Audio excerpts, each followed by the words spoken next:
Sans plus tarder, nous allons recevoir la reine de la soirée sous vos applaudissements.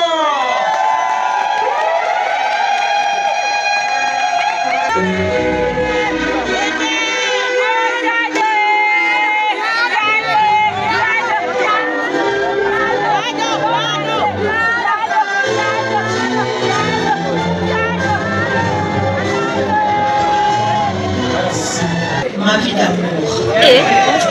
Il y a d'autres monotés.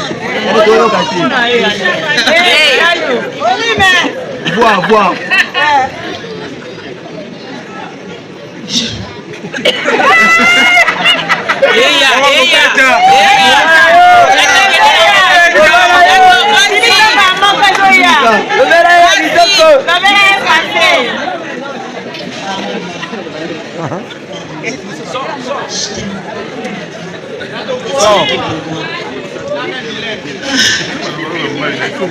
Je t'aime fort.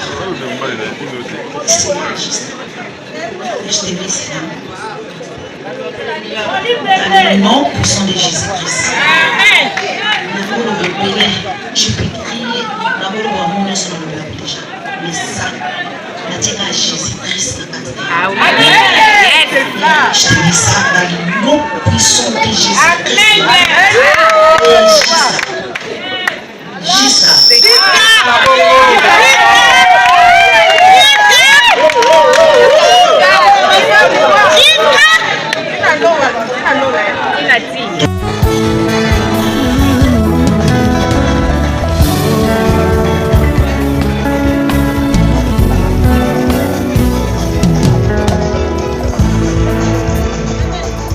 Naipa na yo papa nanga monisanga loboko na yo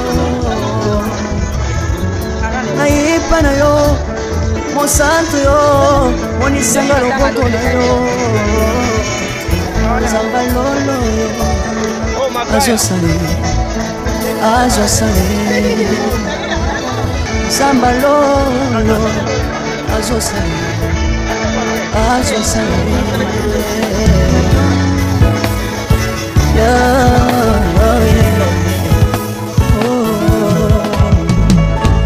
naipa na yo pananga monisanga loboko na yo naipa na yo mosantu yo monisanga loboko na zamba lolo yo azosale sama gaba sambole azosale salilanga yeso salilanga yeso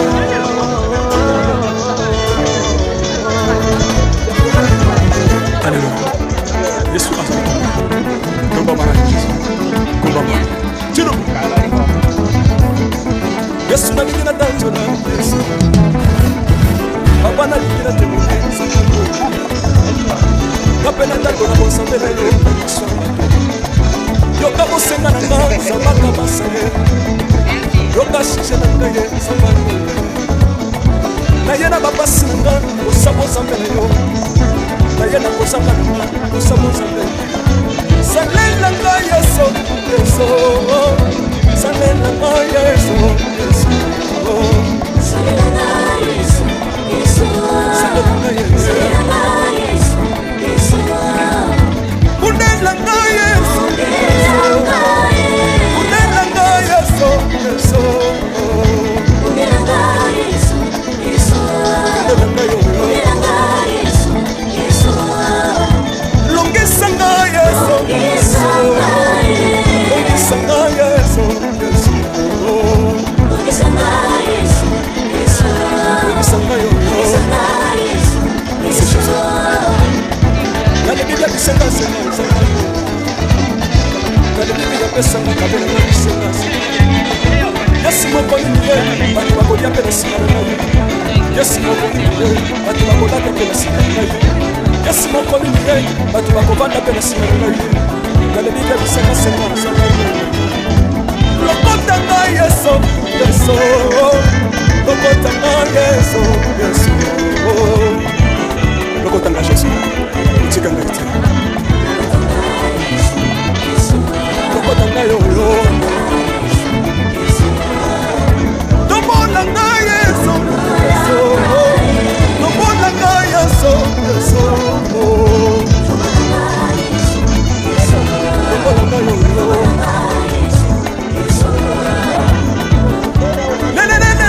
Laisse moi faire quoi? Laisse moi faire quoi? Wati tishina ensemble, wati tishina ensemble, wati Yeso, Yeso, Yeso mukatangalisa, Yeso mukatangalisa, Yeso mukatangalisa, Yeso mukatangalisa. Soki na soyeba opekisanga te oyebi te kosanganisa bato soki nakoma kosambela sambela opekisanga te oyebi te bisika nzambe aswanga soki nakoma kobina opekisanga te oyebi te makambo nzambe asambela nzambe nazobibela oyo nasangotepanga Sambe na soyembela, sambe mosolo, oyo na sambe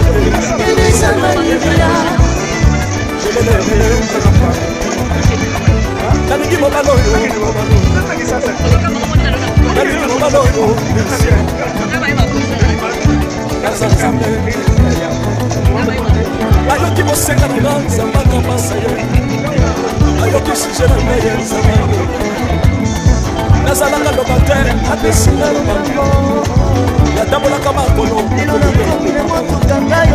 nazalaka kobaka te apambolinga Yesu Yesu apambolinga Yesu Yesu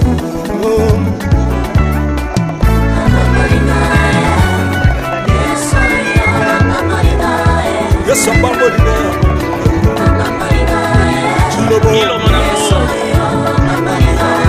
Yesu amokotina besitini Aza nzambe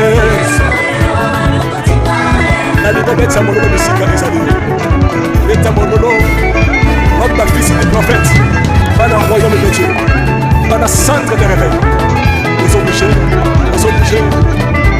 Obina kama pied Pour la bande de la yome ingénieur On est ensemble La Yesu moko tozoma mabe ya nzambe eza wapi soki eza bazopamola lingana lobakelekele salamoko Tindika que Dieu vous bénisse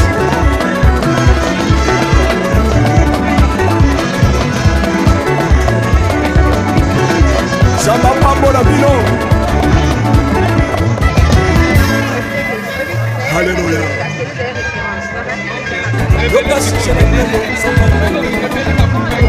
Tayena baba simba, usamo zambo. Tayena kosamba, usamo zambo. Sanela kaya so, so. Sanela kaya so, so.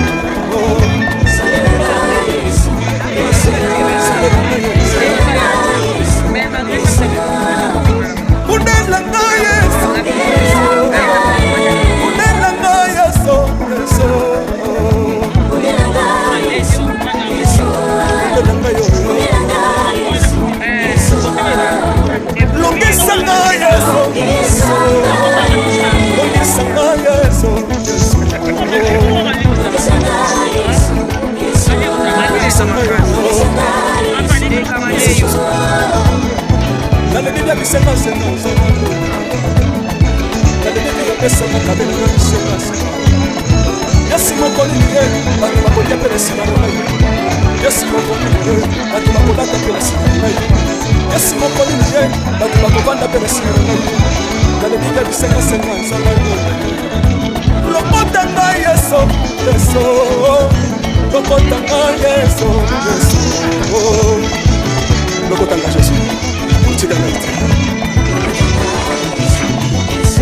lokotanga yo lokolanga yeso yeso lokolanga yeso yeso lokolanga yo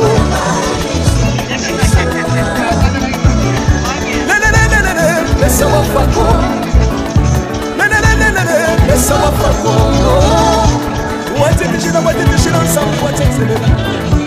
What did you know? What did you know? What did you know? Yes, sir, yes, sir.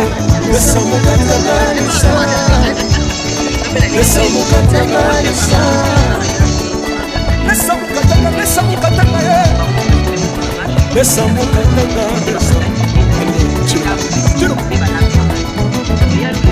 soki nazoyemba openisanga te oyokite bisika za bato soki nakoma kosambela sambela openisanga te oyokite bisika za maswanga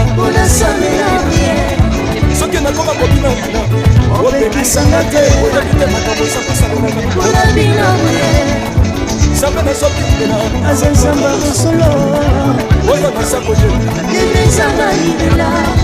Samba nazoyembela azenzamba kosolo oyo naza koyemba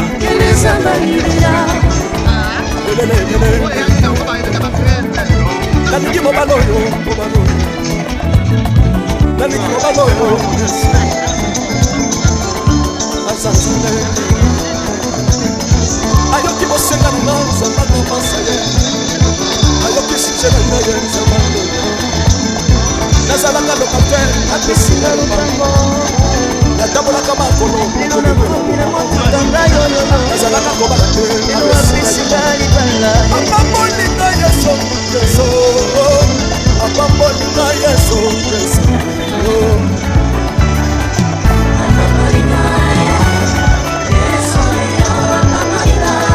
Yesu apambolinga Chilobo Yesu apokotinga Yesu Azanzambe Naliko beta mololo bisika ezali Beta mololo Homme la fils du prophète Bana royaume de Dieu Bana centre de réveil Ils ont bougé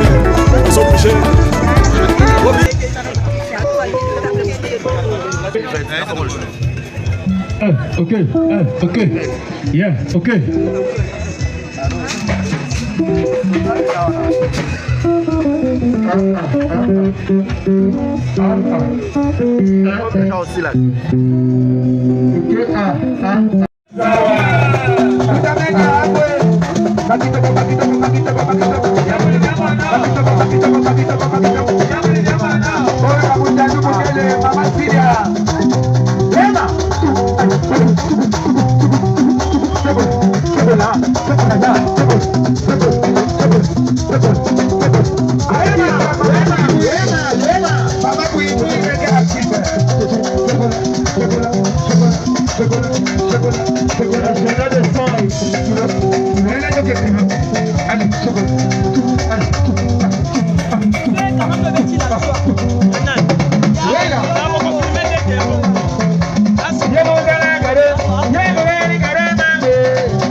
Le mariage de Fanny et Armand.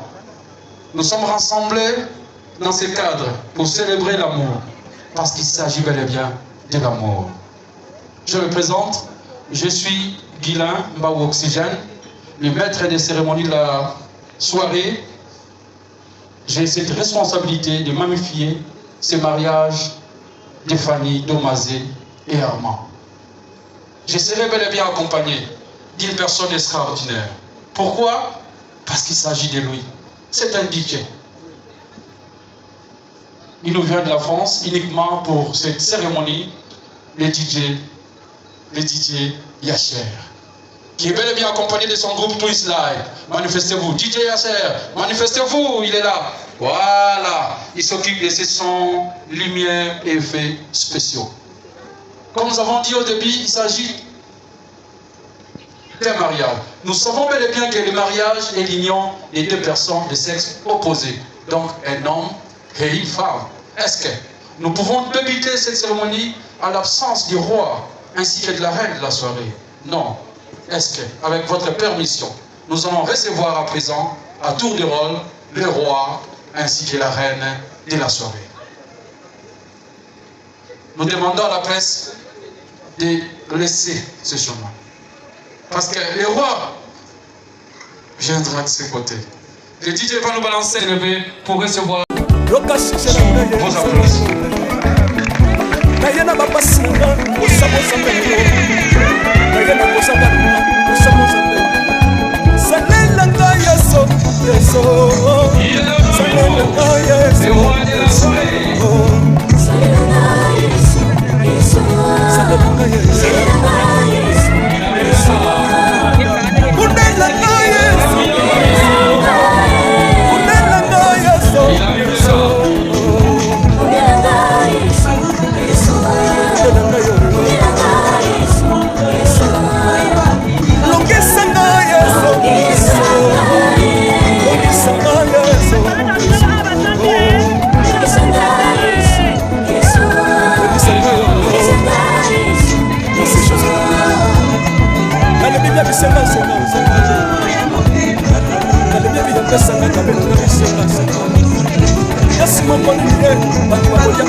Nous avons dit que le mariage est l'union des deux personnes.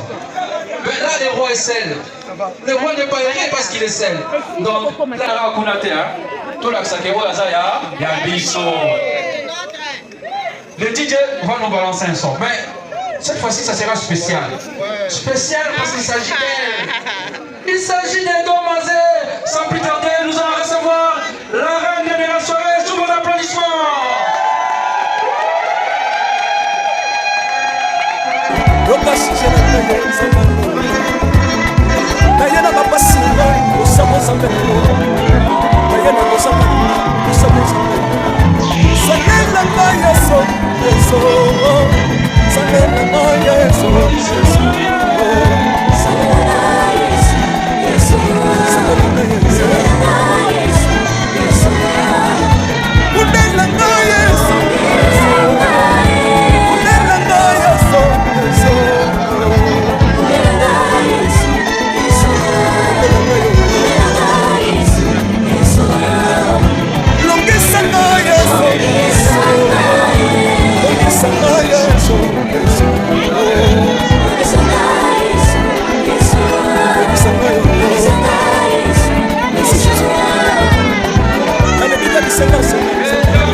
ainsi que le roi de la soirée. À présent, officiellement, nous débutons notre cérémonie. Voici la charpente de la cérémonie. Après l'entrée du roi ainsi que de la reine, nous allons passer au mot de circonstance. Après le mot de circonstance, viendra un moment spécial. Pourquoi spécial? Parce qu'il s'agit de la bénédiction. Nous allons inviter le prophète. Le prophète Jérémie qui est parmi nous viendra bénir ce mariage. Après la bénédiction du mariage, nous allons directement inviter ce couple. Ensemble avec vous, nous allons savoir qui est Armand et qui est Fanny Tomazé. Après la présentation, officiellement, pour la première fois, devant les parents, les amis et connaissances, Armand et Fanny vont exhiber une rumba. Mais ça sera toujours spécial. Après, nous des cadeaux, ça sera le buffet. Après le buffet, nous avons tant de surprises. Sans plus tarder, nous passons au mot de circonstance, mais nous profitons pour déjà faire appel au prophète Jérémie. Le prophète Jérémie peut déjà avancer. Mais Armand et Fanny m'ont chargé de vous dire ceci. La joie que leur cœur exprime en ces jours dépasse les limites. Et ils ne savent à quelle langue ils même s'exprimer. Car aujourd'hui, nous nous réunissons en ces lieux d'une manière solennelle et sacrée. Ce couple est devenu réel. Parce qu'il s'agit du mariage. Ils m'ont dit de vous remercier. Premièrement, les parents, les membres de famille.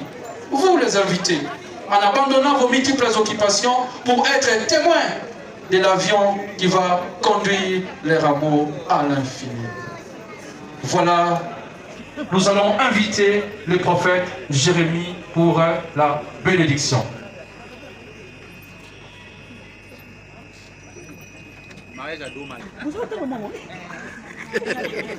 Bonsoir, bonsoir. Les amis, 1500.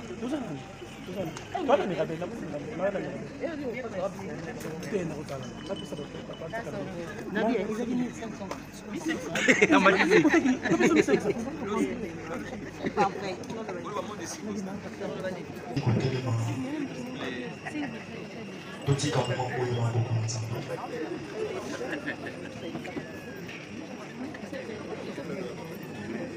Ça va encore nous enlever. Oui, le nom qu'on fait solution. Le gouvernement de Alpha et solution comme Père, te sanctifier et si par le sang puissant de Jésus. Et nous sommes les amis qui disparaître dans le nom puissant de Jésus. Ce qui est en plein mon coin à vous lire, le coin cause un désordre, envoûtement, tout n'y a-t-il dans le nom puissant de Jésus. Père, te sanctifier, nous surtout, et que ça m'a awa, Kouya, Bakado, et ça l'a sanctifié dans le nom puissant de Jésus-Christ. Amen. Ça m'a pas la mission pour faire la maison. Ce qui, tout salani awa, la boutique de l'eau, les amis pour la batini balé, la pour qu'on ait l'eau bien-aimé, pour bandininga na yoto salani. Et ce que salani awa, les amis pour la ma sœur Nabiso, Fanny, Tantou, et papa Nabiso, bien-aimé, les amis, papa Armand, le mat. Pour la bonne moyen. Et le lengue, ça m'a permis Nabiso, tout ça m'a awa bien-aimé, ils ont pour un événement, mon corps, où ils allaient, il y a maman Fanny, Tantou, et où ils allaient, papa Nabiso, Armand, le mat. Et bien-aimé, ce qui est totalement dans Genèse, chapitre 2, verset 18. Et bien aimé, et dit le deuxième salut sur Nzambalobi, Azo, Sala, Oezali, et Boula Moko pour la Mutsu. Et Nzambalobi, Mutakozala Ye Mokoti, et Akusane la Mutu, Oezali, et Azali Sungi pour la bonne moyenne. Alléluia. Et na butu na lobi neme Zamba Sebeli et maman Fanny tantou azala lisungi oya papa na biso Armand Lomad. Et Nzambalobi, Moutou Akozala, Yé mon côté. Alléluia. Et Nzambalobi, Asaleli, Moutou Ezali, Lissungi, Nayepo Asuma. Alléluia. Et Lissungi, ya papa Armand Oyo Nzambe, a dit tout autour d'Aye, Ezali, maman Nabiso, Fanny Tantou. Là, c'est au gros dans mon côté. Et bien aimé, le col Nzambe, à ça et l'eau moko et que ça la m'a amen amen amen amen et bien aimé deux ans dima et l'eau moko et que ça la m'a pour la bango pour Nzamba lobi à coquille jamais que ça la moitié mon côté alléluia il faut ça la où les alliés sungi na yé pour asungai donc maman na biso fali tantu yende akobana ko sunga bien aimé où les alliés papa na biso Armand Lomanso. Tout le monde pour la papa. Il y a maman Nabiso, Fanny, Tantou, ceux qui sont responsables de la famille, et il va couper Koleka à Waliboso. Responsable de la famille. Eh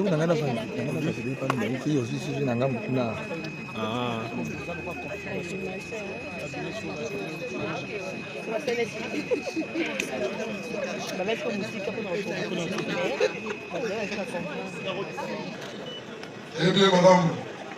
Oui, bien, Nengani. Eh bien, en tant que Bokilo, parce que à sa guignon serait Sengeli pour adjoindre moi, c'est Naïe. Maintenant, ça va m'acasser. À mon niveau, c'est pélaté. Mais ça va m'acasser.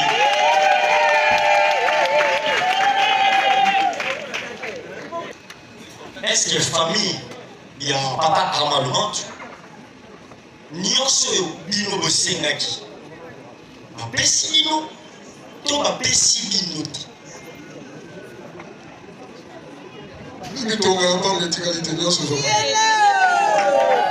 eta maboko papa lobi na biso même tonga ya pamba etikalité ça veut dire que papa Lomanso tomoni mpe mama na biso mama Fanny Tantou mais il faut que tu aies pas de l'eau malade et va faire des gens surtout ayez à bout de l'eau.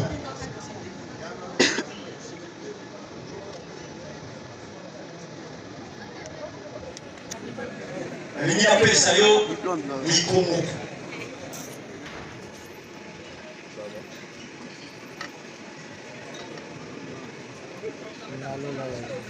Papa la biso.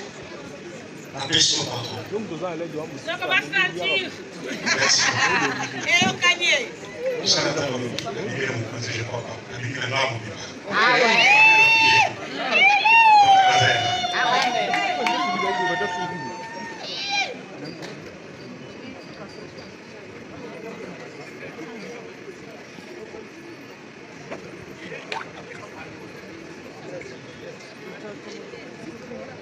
Vous savez, tout présenter à nos vous allez symbole Père, de sanctifier à nos le Mina Matthieu 19:6, nous sommes ici par la volonté. Vous avez le lot d'imi, ou près Oyo, passe encore. Et force mon côté Nzambe, et Koya pour séparer. Père, de sanctifier à nos Oyo dans le nom puissant de Jésus-Christ. Ce qui est l'Okomoko Lingaki Salama encore. Père, de présenter à nos Oyo. Au nion surtout, Lingaki Koma, et à la musique, dans le nom puissant de Jésus-Christ. Amen. Amen. Amen.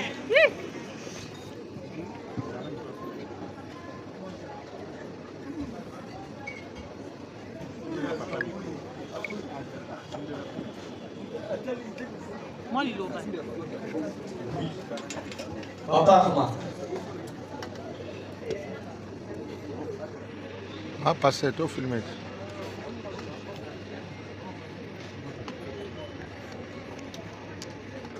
Maman Fanny. Nzembaye. Mon amour. C'est ce que j'appelle ma vie. C'est ce que j'appelle mon ami. Oui, ok. Ça, c'est pas l'amour que je donne. Mon amour est dans mon cœur. C'est ça, c'est le symbole que je t'aime. je vais porter là aujourd'hui. Je ne délai pas jusqu'à la fin pour toquer notre calona.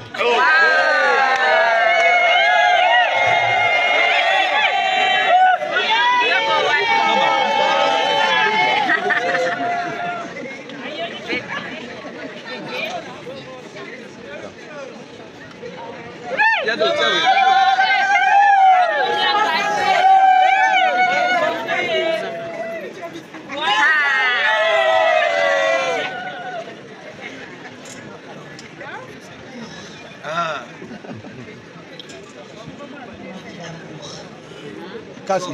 Baca buat. So.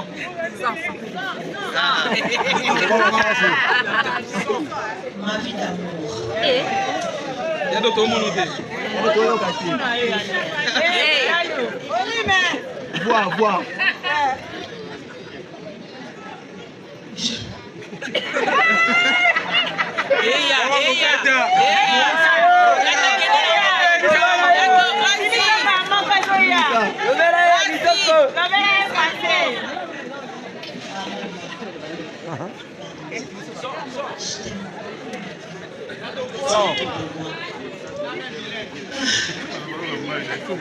Je t'aime fort.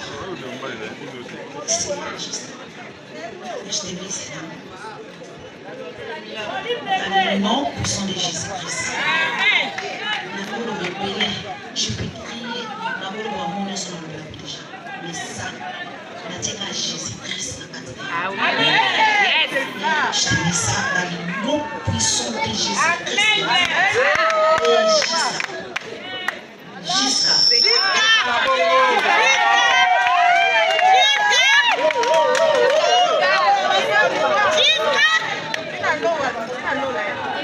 Tubeti maboko makasi. Beta maboko makasi yo ko zape tour na yo.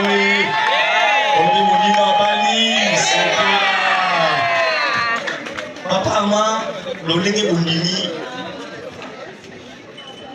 Nzambe ya Biblia kota likanga bino. Et Matthieu chapitre 19, 6. Oya sangisi utaka moitié. Proverbe Zoloba, celui qui trouve une femme trouve le bonheur. Bonheur na yo akomi maman Fanny Tantu. Autre zolingai madame Lumante. Si quoi papa, tu l'as exercé le moment aussi. Ah, pour les lobbies sont nyonso. Pour les lobbies sont sikoyo. To sentir que maman Fanny Tantu kobana lelo akomi madame Lumatu et to lelo ba bref d'amour. Bambay. Hey, hey.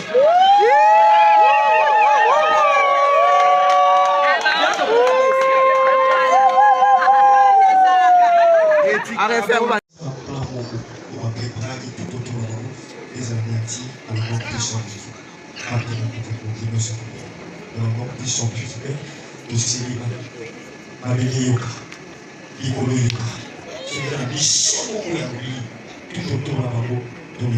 Dans le nom puissant de Jésus. Grâce et la beauté, protection divine, dans le nom puissant de Jésus-Christ. Amen. Amen.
maman Fanny, dans un cadeau beaucoup spécial.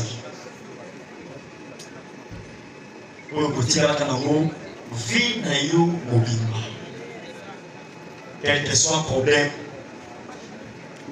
quelle que soit la tempête, et Koki Kozala. Quand on a le mais lorsque on peut méditer la parole de Dieu, il y a des solutions et vous avez tout autour de Bino. Il n'y a pas les arbres à Niketi. Il n'y a pas les arbres à Niketi. Mais il y a des gens qui sont tout en Kosunaï. Surtout, on a un Armand, on a un Monseigneur Armand Lumantu. Bongo. Le Sarah Madaï Kobenga Abraham Monseigneur. Namini Pédilo, Komano Kobenga Papa Monseigneur Armand Lumantu. La Pessio, cadeau, Bézali, la parole de Dieu. Au début de ce qui s'est sous, Nion c'est collègue, Mong est collègue, Affaire est collègue, Babel c'est collègue. Théâtre est collègue, Mitouké est collègue, Bavage est collègue, Bavisé est collègue, mais la parole de Dieu est collègue. Amen. On a un problème au Kozalakanango lorsque nous méditons la parole de Dieu et nous croyons qu'il y a des oyo. À celle grâce encore, les locaux, madame, le manté, à encore un zambé, quoi, il y a ça, madame, tout y a la carte avec nous. Dans la cadeau, au Bissou, église, il y a mes prods. Au question comme cadeau de Bissou, Yango. Amen. Tout bien, c'est une bonne makasi.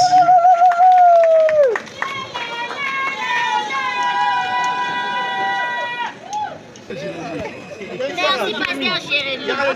Pour comprendre ce silence. C'est là où on est au sol. Eh, boss d'Angaki. Moi, ça, c'est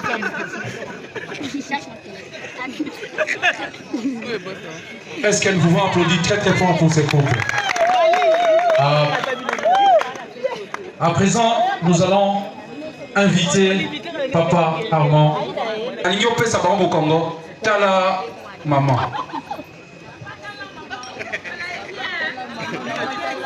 Regarde cette femme exceptionnelle. Elle ressemble à une étoile qui vient fraîchement du ciel pour éclairer cet événement. Elle est belle de figure, belle de taille, tellement magnifique, magnifique coiffure, un maquillage exceptionnel. Et surtout, elle a... Venez, tout doucement, contemplez votre reine, tout doucement, sous vos applaudissements s'il vous plaît, la reine de la soirée. Voilà, papa, vous pouvez tourner maintenant, regardez le public. Nous allons ensemble, nous allons savoir qui est Armand et qui est Fanny. Les Ketchou sont mis sur le toboy.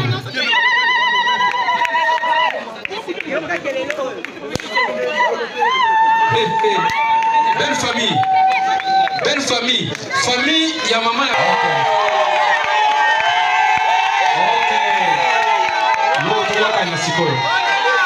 Est-ce que vous avez boka bakwasa na famille to vous avez